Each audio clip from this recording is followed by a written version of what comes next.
AP అభివృద్ధికి కేంద్ర budget ఒక గేమ్ చేంజర్ అని రాష్ట్ర ప్రయోజనాలే పరమవాదిగా మోదీ ప్రభుత్వం నిధుల వర్షాన్ని కురిపించిందని కడప జిల్లా బీజేపీ అధ్యక్షులు వెంకట సుబ్బారెడ్డి అన్నారు. పొద్దుటూరులో కేంద్ర బడ్జెట్ పై నిర్వహించిన అవగాహన సదస్సులో ఆయన పాల్గొన్నారు.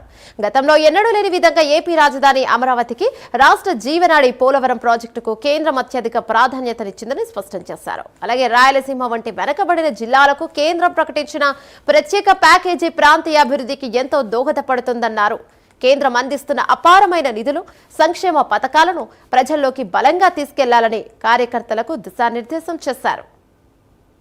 ఫిబ్రవరి 1వ తేదీన ఆదివారం నాడు ఏదైతే మన భారతదేశ విత్త మంత్రి అయినటువంటి నిర్మలా సీతారామన్ గారు దేశం యొక్క బడ్జెట్ను ప్రవేశపెట్టారో ఇది ప్రపంచ చరిత్రలోనే ఒక విభిన్నమైనటువంటిది.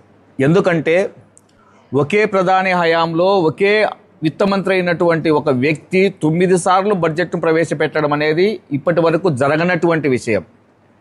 దీనికి ప్రధానమంత్రి నరేంద్ర మోదీ గారికి మరియు నిర్మలా సీతారామన్ గారికి శుభాభివందనలు మరియు ధన్యవాదాలు తెలియజేసుకుంటున్నాం.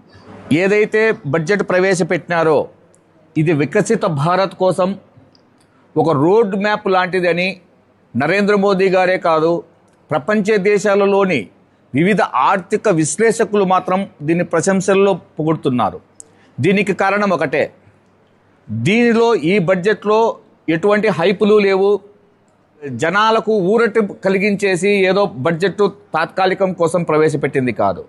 ఇది కేవలం భారతదేశాన్ని 2047వ సంవత్సరానికల్లా ప్రపంచంలోని భారతదేశము వికసిత భారత్గా వికసించేసి విశ్వగురువుగా ఉండడం కోసం ప్రవేశపెట్టినటువంటి బడ్జెట్ ఇది.